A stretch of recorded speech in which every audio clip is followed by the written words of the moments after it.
Hallöchen und herzlich willkommen zur dritten Kurzgeschichte von Miyuki. Die Geschichte heißt Hör auf dein Herz. Es ist früh am Morgen. Der Wecker klingelt wie üblich. Draußen ist es schon taghell, obwohl es erst 6 Uhr ist. Das Wetter meint es gut. Es ist geradezu verlockend. Also wenn es um ein Picknick ginge, wäre ich Feuer und Flamme. Ich würde freiwillig Brote belegen, Eier kochen, das Körbchen packen und eine Wolldecke aussuchen. Aber heute geht es nicht um ein Picknick. Heute geht es um einen Termin, den ich lieber absagen würde. Ich möchte lieber im Bett liegen bleiben. Da ist eine Veranstaltung, eine offene Anhörung für junge Autoren. Eine Menge Verleger werden dort sein. Jeder wird etwas vortragen dürfen und wenn einer der Verleger daran interessiert ist, bekommt man vielleicht einen Buchvertrag. Eigentlich wäre das die Gelegenheit, seine Werke oder auch nur eins davon mehreren Verlagen gleichzeitig vorstellen zu können. So etwas erhöht die Chancen auf einen Buchvertrag natürlich um ein Vielfaches. Aber mein Skript ist nicht fertig geworden. Das erhöht höchstens die Chance darauf, sich gewaltig zu blamieren. Deswegen möchte ich nicht hingehen. Es wäre peinlich. Jeder weitere Versuch, mich irgendwo vorzustellen, würde dann mit voreingenommener Skepsis betrachtet werden. Das möchte ich mir doch lieber ersparen. Ein Blick auf die Uhr sagt mir, dass es noch nicht zu spät ist. Ich könnte es noch schaffen und das Risiko eingehen. Vielleicht verlangen Sie gar nicht, dass etwas fertig ist. Schließlich geht es ja um Anfänger, die sich da vorstellen. Vielleicht bin ich einfach zu pessimistisch. Also raus aus den Federn. Das Glück ist mit den Mutigen. Ich schlage die Bettdecke beiseite und schwinge mich aus dem Bett. Wo sind meine Hausschuhe? Egal, werden sich finden. Ich gehe also barfuß durch den Flur in Richtung Badezimmer. Au, au! Was ist das? Ich hebe den Fuß und finde die Ursache für meinen Schmerz. Verdammt! Das ist die Reißzwecke, von der ich gestern nicht wusste, wo sie hingefallen ist. Gestern hätte ich die finden wollen. Mit den Augen. Nicht heute mit den Füßen. Autsch! Ich ziehe die Reißzwecke heraus und beobachte, wie über der Einstichstelle ein Blutstropfen entsteht. Es vergeht ein Moment, bis mir klar wird, dass ich darauf reagieren müsste. Ein Pflaster. Die Wunde auswaschen und ein Pflaster draufkleben. Wo habe ich Pflaster? Im Medizinkästchen. Das steht im Bad. Dorthin war ich doch gerade unterwegs. Ich erreiche von dort, wo ich stehe, die Schublade mit den Taschentüchern. Ich nehme ein Päckchen heraus und aus dem Päckchen ein Taschentuch und drücke es auf die Wunde. Ich mache vorsichtig einen Schritt und suche den Fußboden nach weiteren Gefahren ab, bevor ich weitergehe. Im Bad, am Waschbecken, wasche ich die Wunde gründlich aus und hole ein Pflaster aus dem Medizinkästchen. Da die Wunde sehr klein ist, wird ein Pflaster wohl reichen. Dann verrichte ich meine Morgentoilette, Zähne putzen, etwas Make-up, nichts Aufwendiges. Aber dann kommt immer die schwierigste aller Fragen. Was ziehe ich an? Der Weg zurück ins Schlafzimmer ist noch etwas schmerzhaft, aber wenn ich vorsichtig gehe, geht's. Die Auswahl der Kleidung ist von Bedeutung. Möchte man auffallen oder lieber bescheiden auftreten? Hohe oder flache Schuhe? Sollte die Kleidung, die man trägt, vielleicht zur Atmosphäre der Geschichte passen, die man vorträgt? Draußen ist es warm. Vielleicht ist ein Kleid angemessen. Und ein Kleid wird es. Passend zum Wetter und passend zur Geschichte, einer Geschichte aus dem Alltag, wie sie jedem widerfahren könnte. Sommerschuhe. Halbhohe Absätze. In der Küche mache ich mir erstmal Kaffee. Während das Kaffeewasser durchläuft, kann ich den Tisch decken. Ich nehme das Brotmesser aus der Schublade und das Brot aus dem Kasten. Brotschneiden ist eine meiner leichtesten Übungen, das mache ich seit. Au! Was ist bloß los heute? Schmerz durchzieht meine Hand. Ich sehe dieses Rot zum zweiten Mal heute Morgen. Es fließt am Messer entlang und sickert langsam in die kleine Kerbe, die zu einer Brotscheibe hätte führen sollen. Au, da war was. Ich gehe zum Wasserhahn an der Spüle, wasche die Wunde aus und stille die Blutung mit Küchenkrepp auf dem Weg ins Bad. Ein größeres Pflaster muss her. Ich hätte im Bett bleiben sollen. Es ist irgendwie nicht mein Tag. Ein Blick auf die Uhr sagt, dass das Frühstück vorbei ist. Die Zeit drängt. Der Kaffee muss reichen. Wenn ich mich nicht beeile, werde ich zu spät kommen. Wo ist mein Skript? Das darf ich nicht vergessen. Ich finde das Skript im Arbeitszimmer auf dem Schreibtisch. Gut. Eine passende Tasche ist auch schnell gefunden. Dann ist der Kaffee fertig. Ich stelle die Tasche in der Küche auf einem Stuhl ab, greife nach der Kaffeekanne, mit der anderen Hand gewohnheitsmäßig nach einer Tasse. Au! Vor Schreck lasse ich die Kanne fallen. Die gläserne Kanne kracht auf die Fliesen und zerspringt in tausend Teile. Au! Der heiße Kaffee verbrüht mir die Schienbeine und Füße. Ich stolpere 3 Schritte zurück, greife nach dem nächstbesten Handtuch und wische mir den heißen Kaffee von der Haut. Verdammt, der Kaffee hat die Schuhe ruiniert. Heute geht aber auch alles schief. Ich ziehe die Schuhe aus, bestreiche die Beine mit Aloe Vera, um Brandnarben zu vermeiden, wähle ein längeres Kleid, um die Rötung von der Verbrennung zu überdecken, und nehme flache Schuhe. Sicher ist sicher. Und jetzt ganz vorsichtig in die Küche, die Tasche mit dem Skript holen.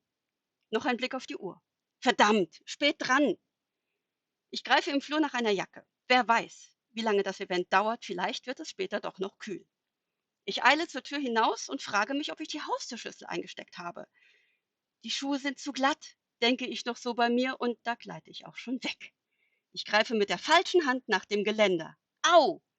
Reflexartig lasse ich los und falle stattdessen die Treppe hinunter. Kopfschmerzen. Mein Rücken tut weh. Mein Arm auch. Au, denke ich, aber zu hören ist es nicht. Mein Blick hängt an der Decke. Der Fußboden ist irgendwie kalt. Ich hätte im Bett bleiben sollen, denke ich. Und dann wird mir schwarz vor Augen. Hallo? Können Sie mich hören? Wessen Stimme ist das? Sie öffnet die Augen. Wieder diese Stimme. Mein Blick geht zum Himmel. Strahlender Sonnenschein. Ich hätte die Jacke wohl nicht gebraucht. Die Vögel zwitschern. Irgendwie weit weg. Anders als sonst. Meine Ohren gehen zu, als wäre ich unter Wasser. Bin ich aber nicht. Und dann höre ich mein Herz schlagen. Babum, babum, babum. Und dann höre ich es plötzlich nicht mehr. Warum höre ich mein Herz nicht mehr? Schnell, wir verlieren sie. Laden. Ein Gerät beginnt zu piepsen. Und weg. Bam. Nochmal. Laden. Wieder piepst dieses Gerät. Und weg. Bam. Au. Und dann höre ich mich schreien. Ich richte mich auf. Mein Herz rast. Und ich ringe nach Luft. Alles fühlt sich so nass an. Warum ist alles so nass? Es hat doch gar nicht geregnet. Dieses Piepsen will einfach nicht aufhören. Das nervt. Ich öffne die Augen. Die Haare kleben mir im Gesicht. Mein erster Blick fällt auf meine Hände. Kein Pflaster. Was ist hier los? Das Piepsen des Weckers dringt an mein Ohr. Ich finde mich in meinem Bett, nass geschwitzt. Ich streiche mir die Haare aus dem Gesicht und atme erstmal tief durch. Was für ein Albtraum. Eine Dusche wirkt Wunder und frische Bettwäsche tut das ihre. Ich betrachte den Flyer auf meinem Nachttisch. Ich werde nicht hingehen. Erleichtert, wenn auch ein bisschen wehmütig, krieche ich zurück ins Bett. Es dauert nicht lange, da bin ich auch schon wieder eingeschlafen. An diesem Tag schreibe ich die Geschichte meines Albtraumes. Und mit genau dieser Geschichte begebe ich mich auf den Weg zum Veranstaltungsort, nur um einmal dort gewesen zu sein. Und da stehe ich auch schon vor der Tür, abends um 6. Jemand kommt mir entgegen, eine betagte Person mit einem langen, leichten Mantel. Ihr Rücken ist mir zugewandt, während sie langsam die Tür zuzieht. Wie war's? Die Frage rutscht mir ganz willkürlich heraus. Die Gestalt mit dem hellen, langen Mantel dreht sich zu mir, betrachtet mich abschätzig. Ihr Blick wandert von meinem Gesicht über das sorgfältig ausgewählte Kleid bis hin zu den dazu passenden Schuhen. Es war langweilig, sagt er, teils amüsant und stellenweise grauenhaft. Und bei Ihnen? Ein Albtraum, antworte ich. Den haben Sie hoffentlich aufgeschrieben. Das habe ich tatsächlich.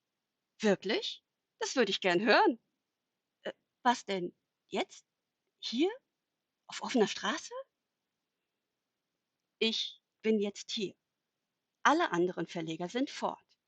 Wollen Sie Ihre Chance nutzen oder nicht? Ich schaue mich auf der Straße um. Jetzt oder nie, denke ich und hole den Hefter mit der Geschichte heraus. Mein einziger Zuhörer zieht ein Tuch aus der Tasche, legt es auf die Bank vor dem Haus, um sich zu setzen, ohne den Mantel zu beschmutzen. Während ich lese, beobachtet mein Zuhörer die vorbeilaufenden Passanten. Ich merke nicht, wie der ein oder andere stehen bleibt, um ebenfalls zuzuhören. Die Geschichte endet an der Stelle, wo ich beschließe, nicht hinzugehen.